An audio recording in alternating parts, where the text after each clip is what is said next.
स्वागत भाषण के लिए मैं आग्रह करूंगा हमारे लोकप्रिय सांसद आदरणीय सीपी चौधरी जी आए और स्वागत भाषण करें। आदरणीय सीपी चौधरी साहब। एक बार जो होगा भारत माता का जयकारा पूरे पाली में आवाज जानी चाहिए, पूरे पाली लोकसभा में आवाज जानी चाहिए। दोनों हाथ ऊपर और दोनों मुट्ठी बंद। भारत माता की, भारत माता की, वंदे वंदे। आज गोपाष्टमी है, गोपाष्टमी जयकारा बोलिए गोपाष्टमी की। नए भारत के शिल्पी, विश्व में भारत का डंका बजाने वाले वैश्विक नेता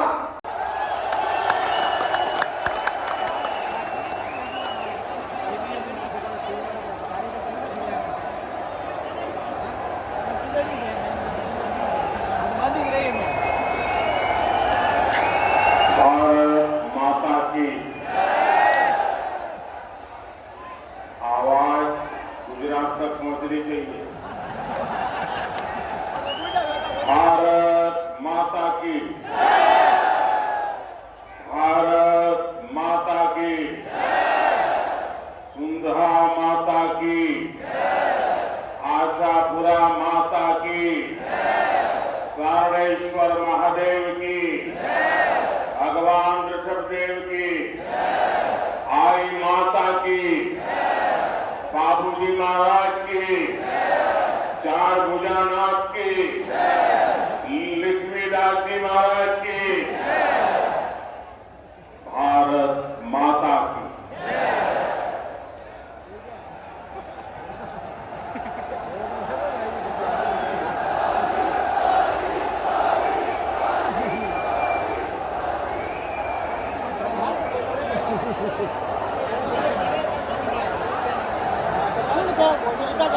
अठारह की क्रांति के समय अंग्रेजों से लोहा लेने वाले योद्धा कुशाल सिंह जी की धरती पर मैं आप सभी का और पूरे राजस्थान को आदरपूर्वक नमन करता हूं, अभिनंदन करता हूं। मैं मेरी बात शुरू करने से पहले आज आपका मैं विशेष रूप से धन्यवाद करना चाहता हूं। देखिए, ये हमारे ओम जी, हम ऐसे लोग हैं जो सालों से संगठन का काम करते थे। कंधे पर थैला लटका के बसों में जाना, पार्टी का काम करते और चुनाव प्रबंधन भी देखते थे। लेकिन कभी चुनाव में कोई हमें कहे कि आपको सभा मिलेगी, बड़े से बड़े नेता की मिलेगी, तो भी हम कहते हैं कि साहब हम तो सभा तो करेंगे, लेकिन सुबह 11 बजे मत दो, देना है तो 2 बजे, 3 बजे, 4 बजे दे दो। 11 बजे संगठन का काम करते समय भी मैं भी, अरे भाई बड़ा मुश्किल हो जाता है, सुबह लोग निकलते थे। लेकिन मैं देख रहा हूं ये पानी की ताकत, पानी के लोगों का प्यार, पानी के कार्यकर्ताओं की मेहनत, सुबह सुबह इतनी बड़ी जनता जनार्दन, एक प्रकार से जनसागर मैं देख रहा हूं।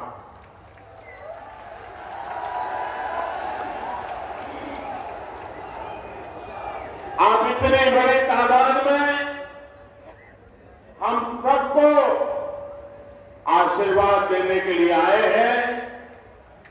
मैं आप सबका हृदय से बहुत बहुत आभार व्यक्त करता हूं।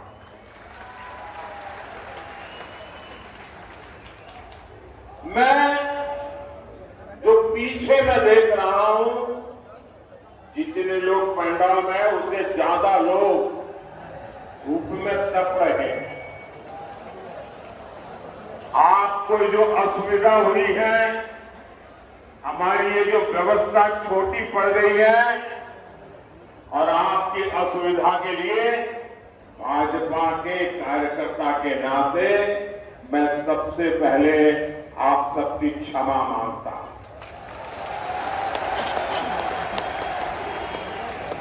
जो लोग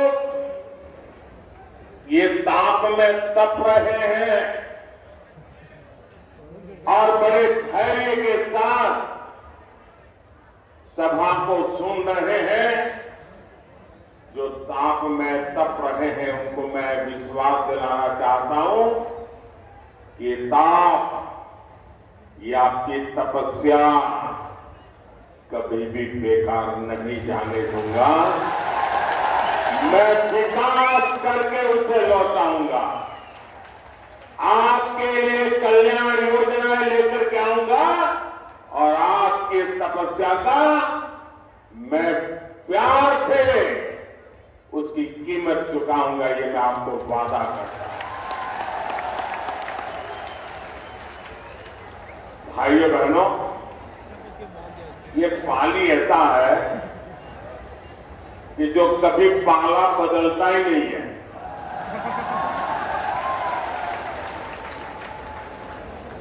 और पाली की दूसरी भी ताकत है। पाली वालों को मालूम नहीं है कि नहीं है, मुझे मालूम नहीं। हिंदुस्तान में कहीं भी जाइए और खास करके मेरे गुजरात में जाके देखिए, कोई जिला ऐसा नहीं मिलेगा जो पाली वाला वहां भाजपा का झंडा लेके खड़ा न हो। आप तमिलनाडु में जाके किसी पूछोगे तो बोले पाली का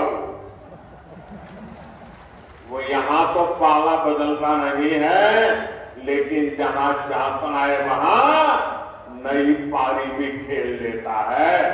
ये ताकत है पाली की। और मेरे गुजरात में तो पाली और सिरोही से जो हवा आती है वो गुजरात को भी ताकत देती रहती है।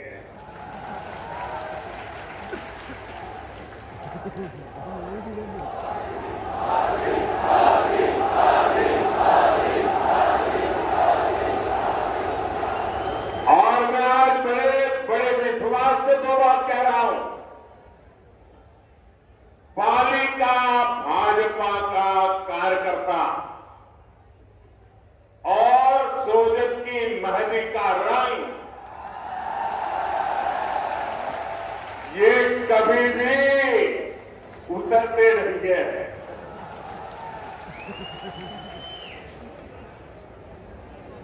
पाली के मेरे भाइयों बहनों, वाकई आज आपने दिल खुश कर दिया। मैं माताओं बहनों को विशेष प्रणाम करता हूं। माताओं बहनों को विशेष प्रणाम करता हूं क्योंकि राजस्थान में आमतौर पर माताएं बहनें इस प्रकार से बाहर कभी आती नहीं है। आज इतनी बड़ी तादाद में आई है। इतना ही नहीं, जब खाना पकाने का वक्त है तब वो राजस्थान का भविष्य बनाने के लिए आई है। और इसलिए खाना पकाना छोड़ करके राजस्थान का भाग्य बनाना, ये जब मेरी राजस्थान की माताएं बहनें करती है ना, तो राजस्थान का भविष्य उज्जवल है, ये निश्चित हो जाता है। माताओं बहनों को मेरा कोटि कोटि नमन।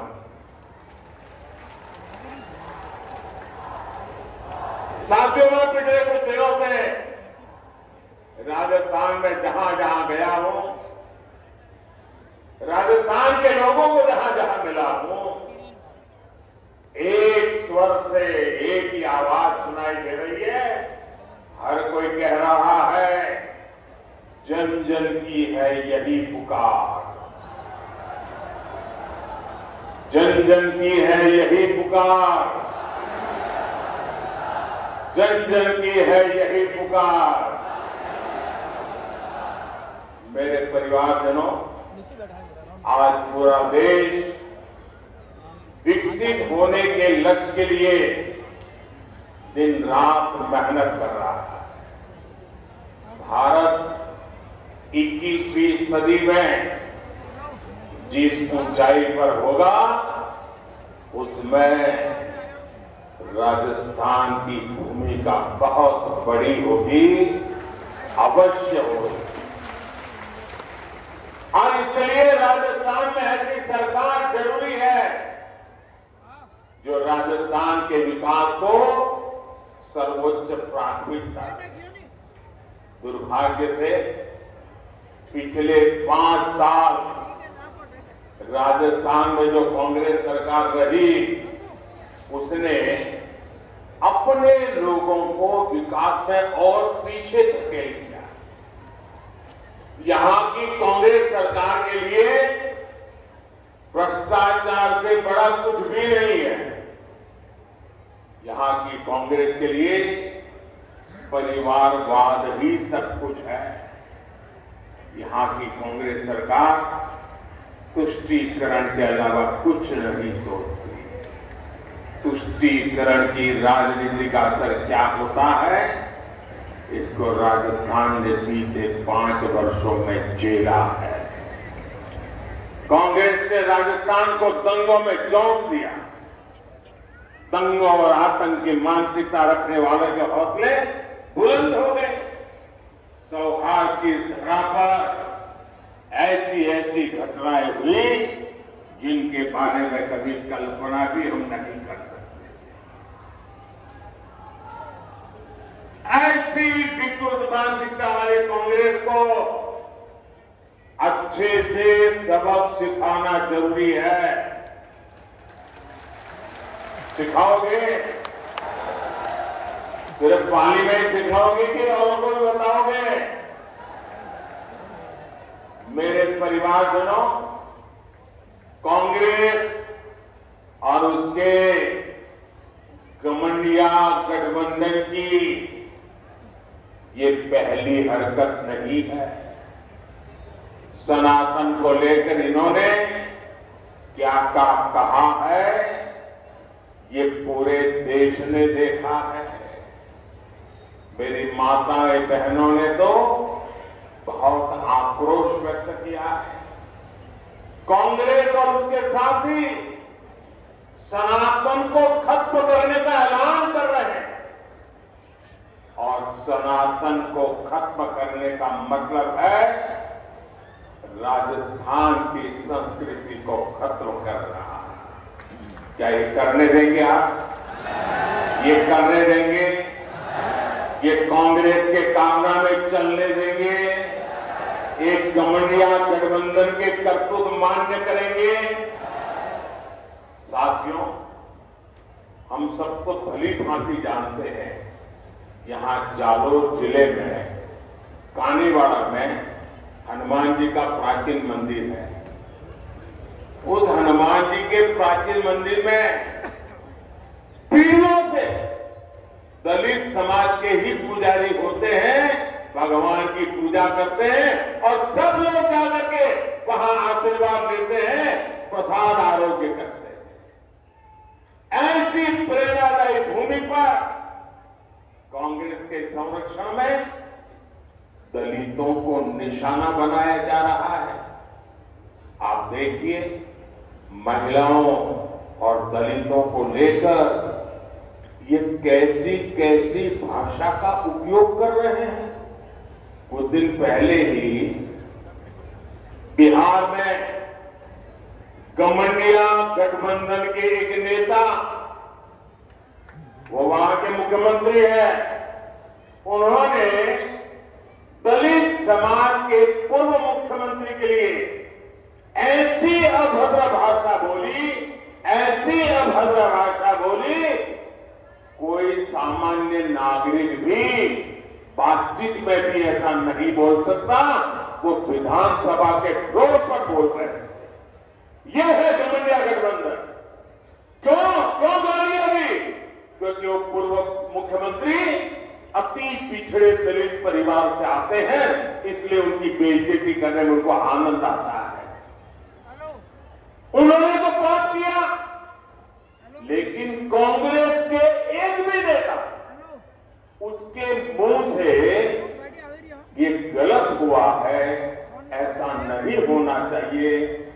ये बताने का भी विवेक नहीं है।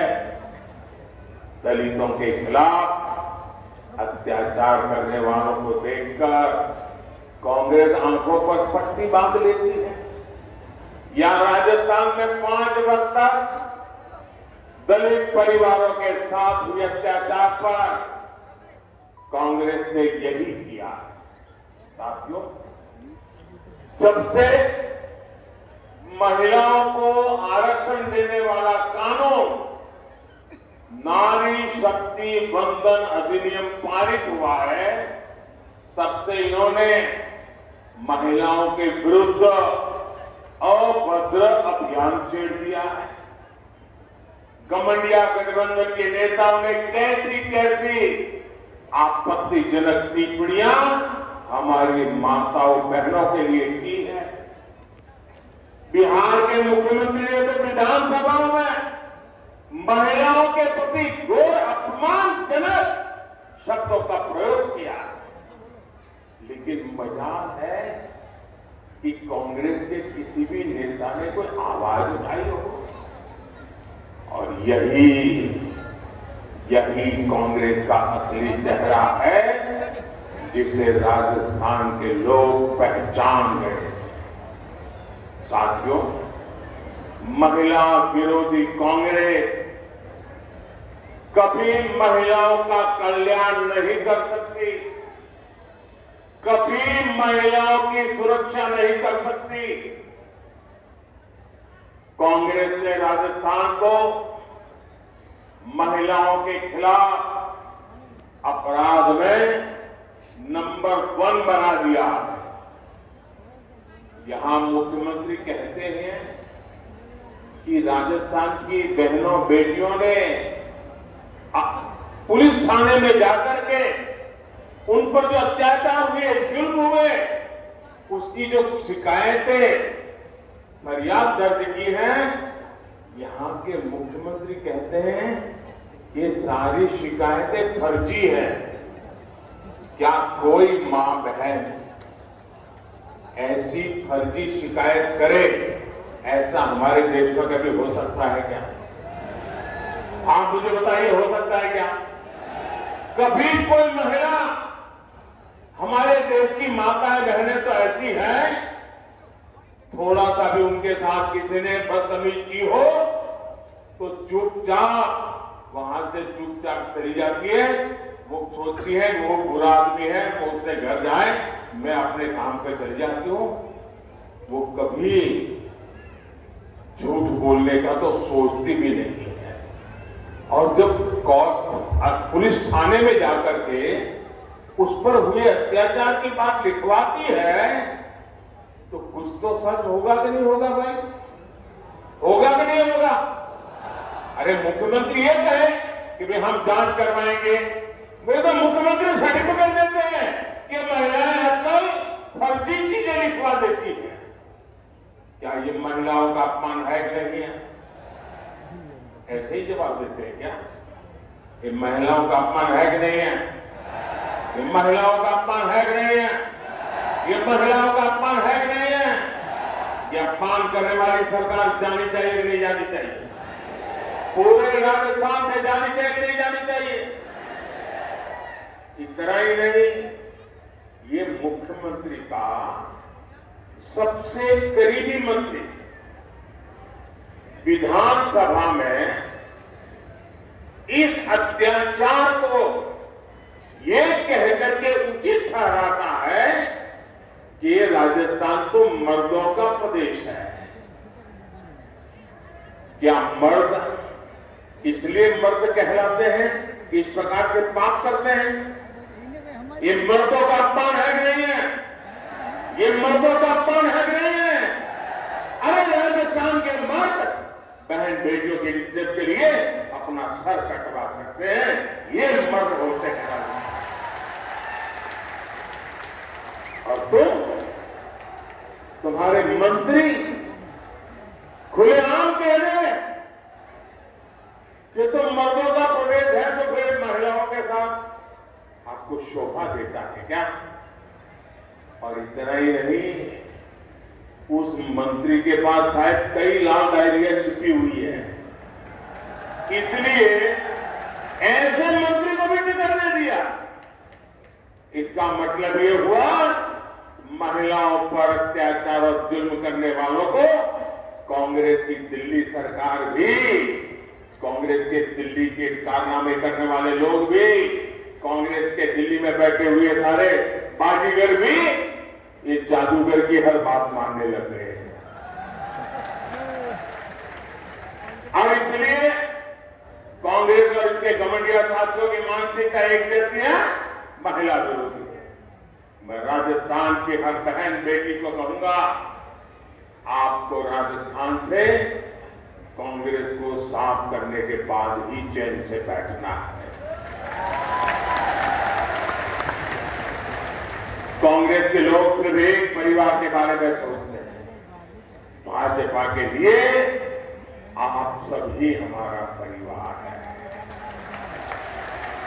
भाजपा का निरंतर प्रयास है कि हर परिवार की बचत को कैसे बढ़ाया जाए। आप याद कीजिए, कांग्रेस की सरकार जब थी तब 2 लाख रुपए तक इनकम पर भी टैक्स लगता था। यहाँ के लोग तो बराबर व्यापार दुनिया से जुड़े हुए हैं। 2 लाख रुपए पर टैक्स लगता था, नहीं लगता था? जरा जवाब दीजिए, याद कीजिए, कांग्रेस के जमाने में 2 लाख रुपया पर टैक्स लगता था, नहीं लगता था?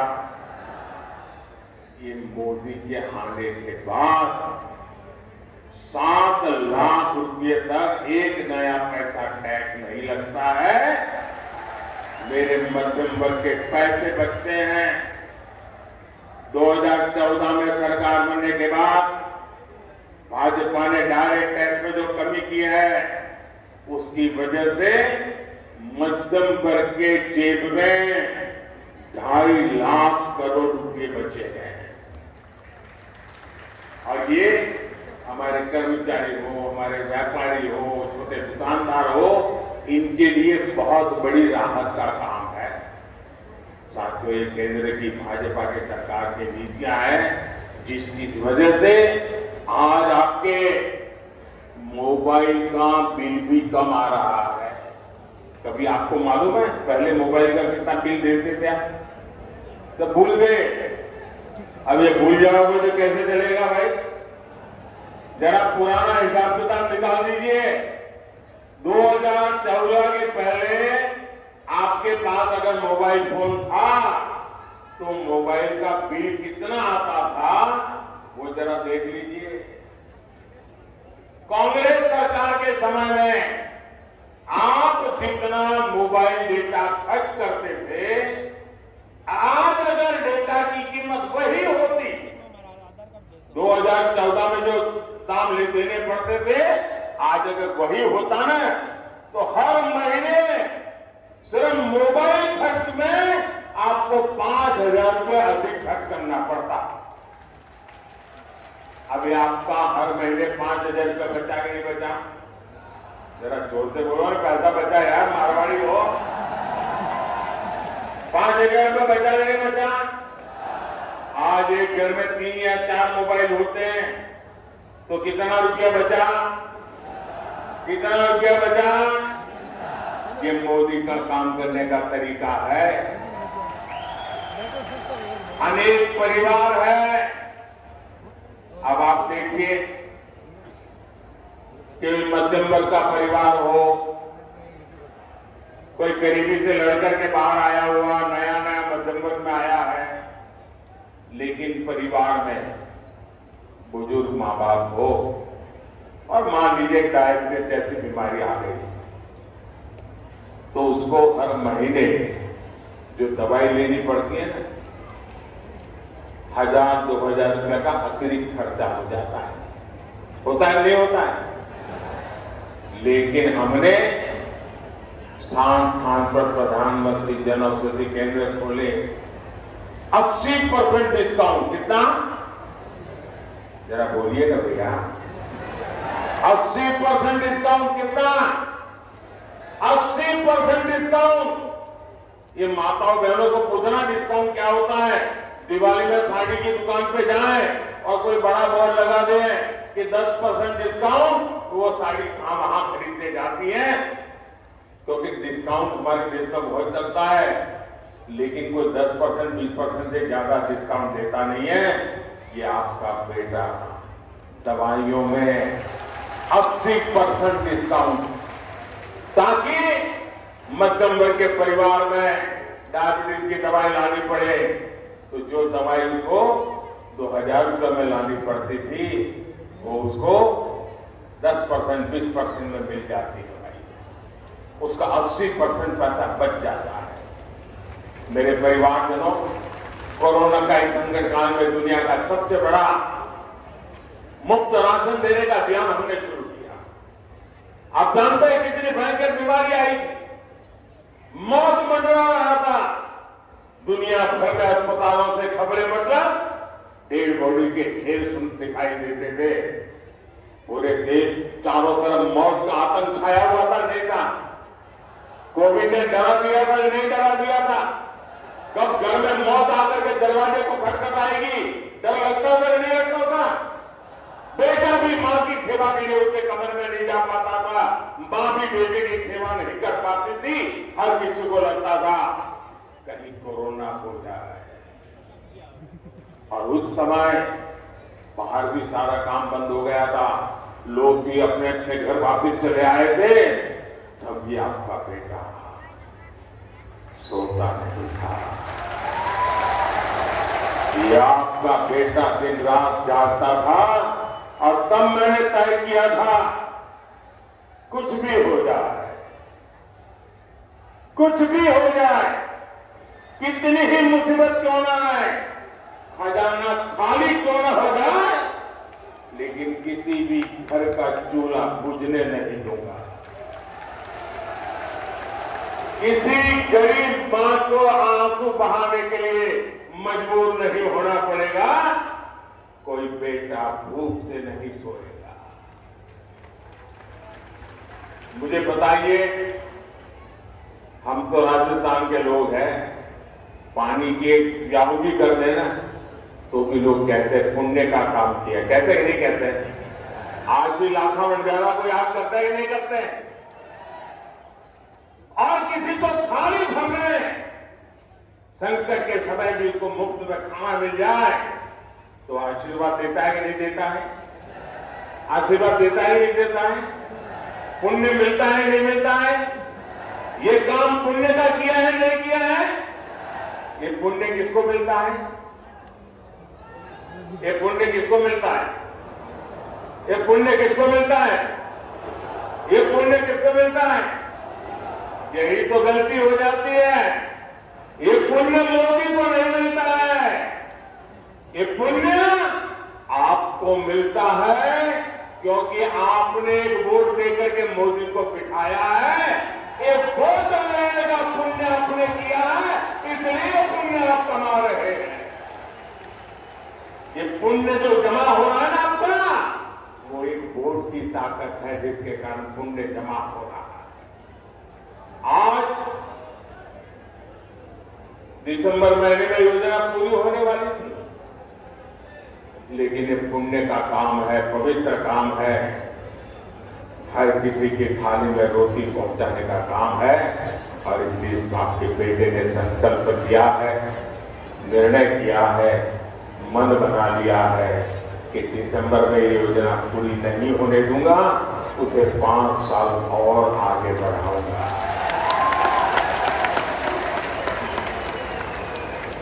लेकिन कांग्रेस के प्रत्याशियों ने इसमें भी भ्रष्टाचार का मौका खोज लिया। मेरे परिवारजनों, राजस्थान सरकार की लूट का एक और उदाहरण पेट्रोल की कीमत है। आप देखिए, राजस्थान के अड़ोस पड़ोस के राज्य, राजस्थान का पड़ोसी यूपी है, राजस्थान का पड़ोसी हरियाणा है, राजस्थान का पड़ोसी गुजरात है, वहां भाजपा की सरकारें हैं। वहां पेट्रोल 97 रुपये प्रति लीटर मिलता है, 97। लेकिन कांग्रेस की राजस्थान सरकार गुजरात, उत्तर प्रदेश, हरियाणा से 12-13 रुपया पेट्रोल एक लीटर का ज्यादा लेती है महंगा पेट्रोल बेचती है और कच्ची कंपनी चलाती है और इसके कारण राजस्थान में लगातार कीमतें बढ़ रही हैं।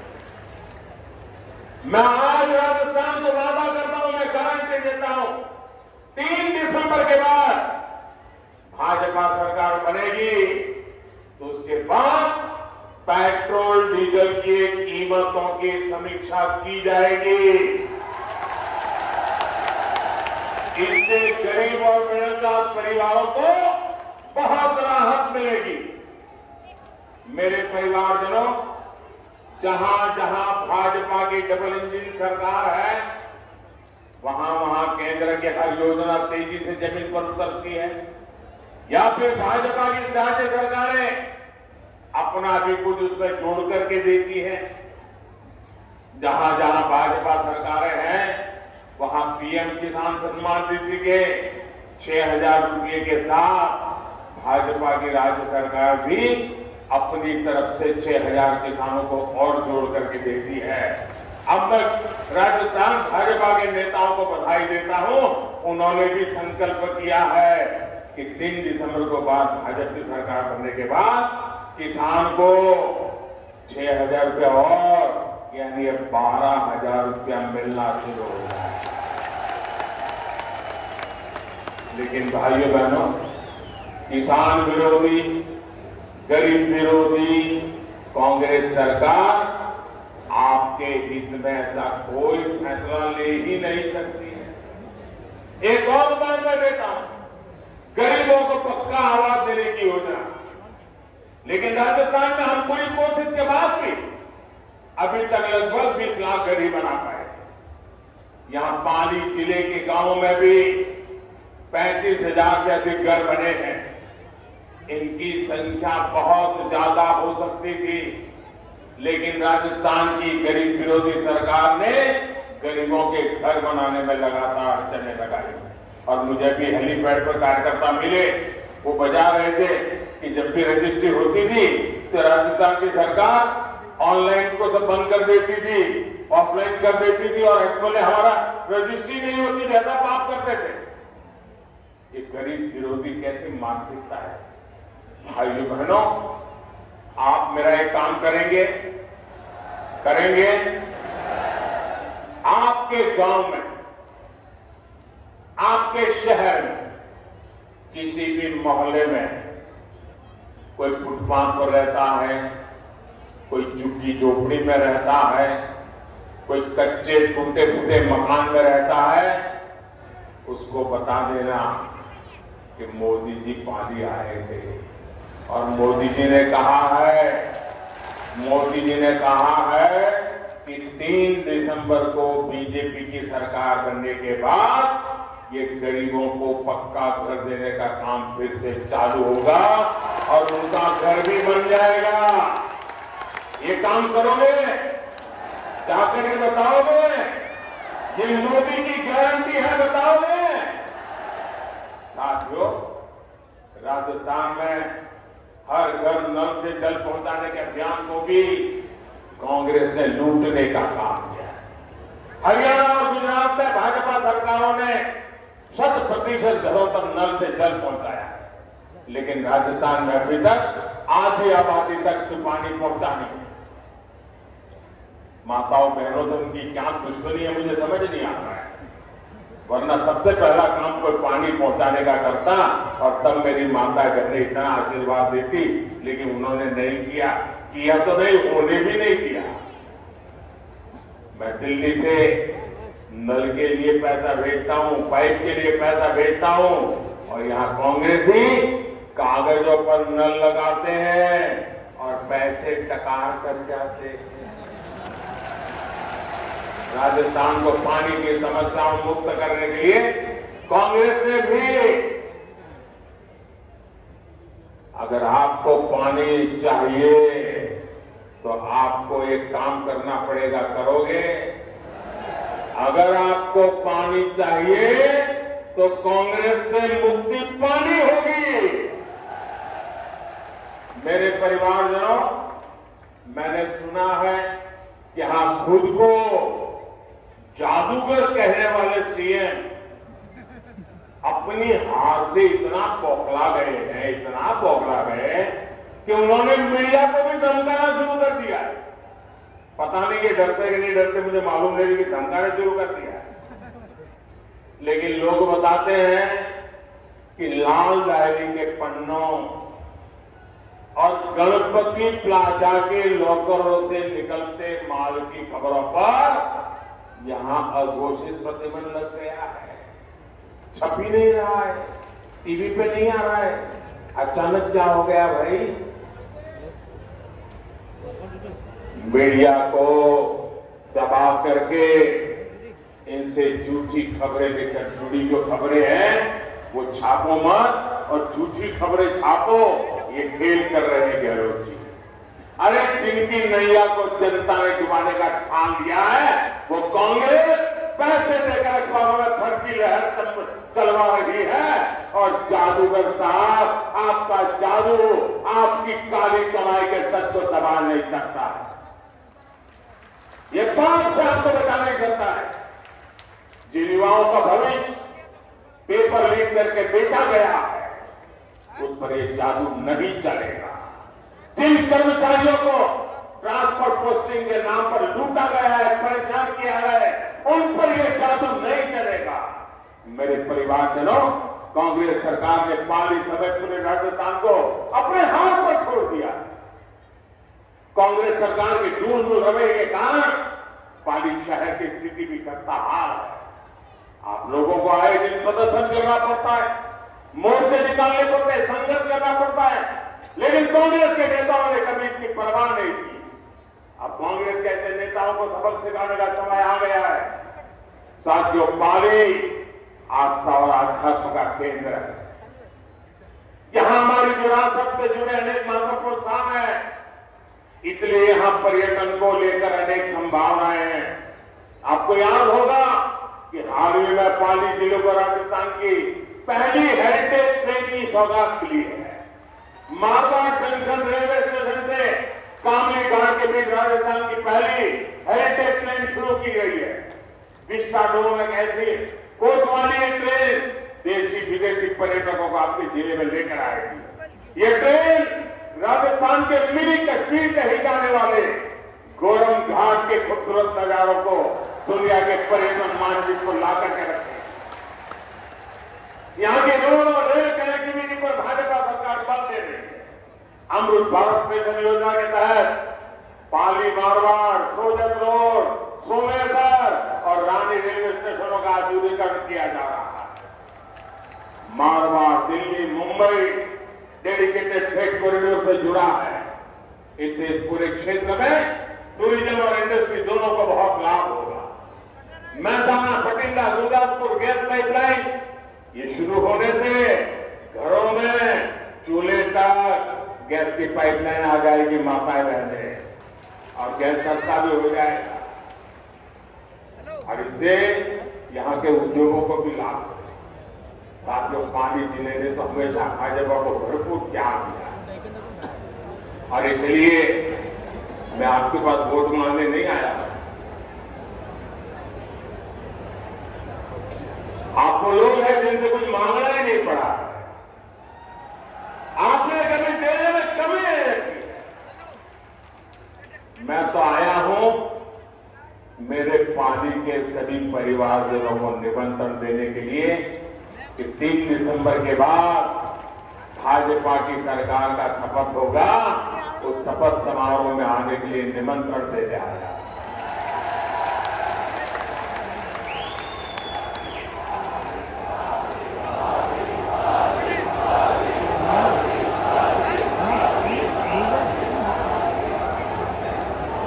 अच्छा, मैं एक संकल्प लूंगा और आपको दोहराना होगा।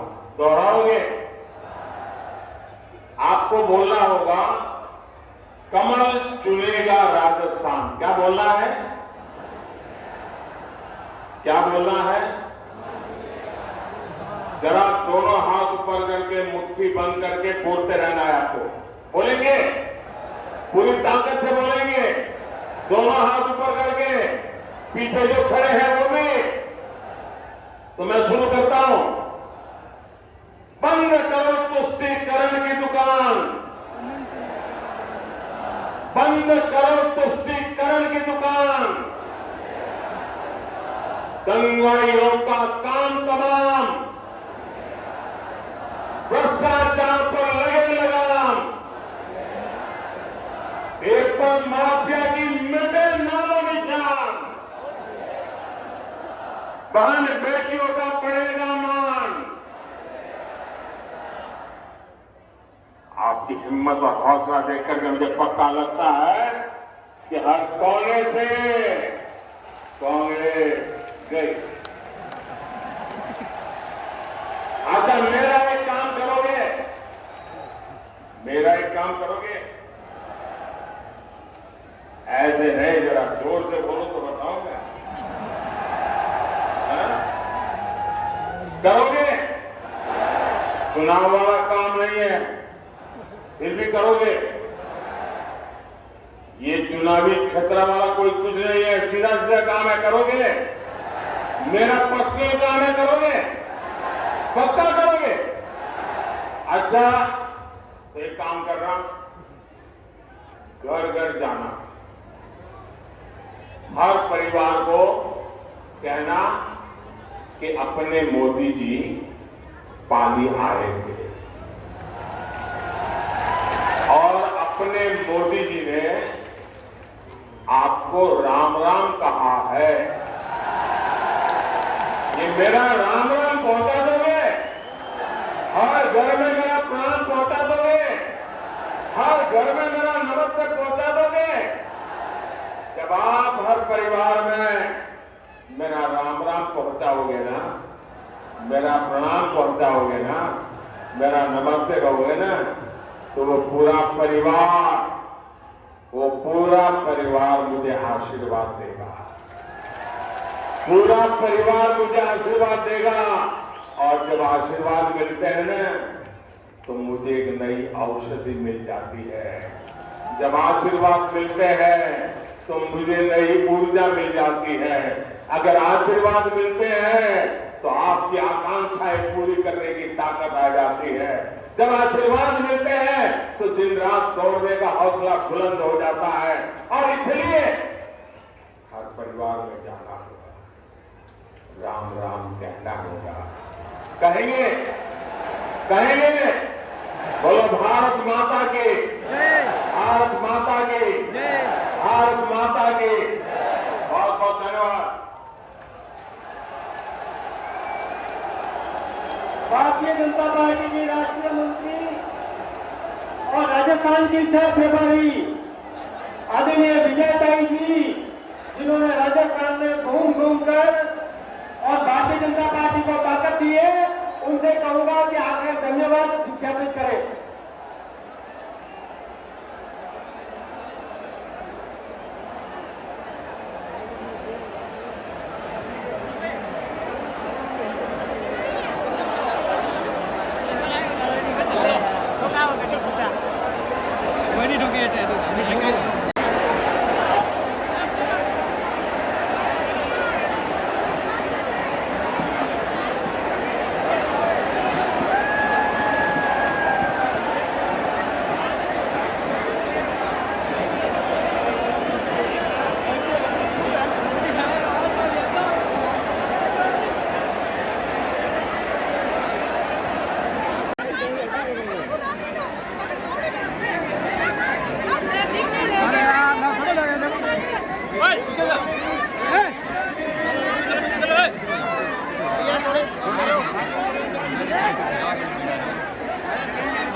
का अनुरोध है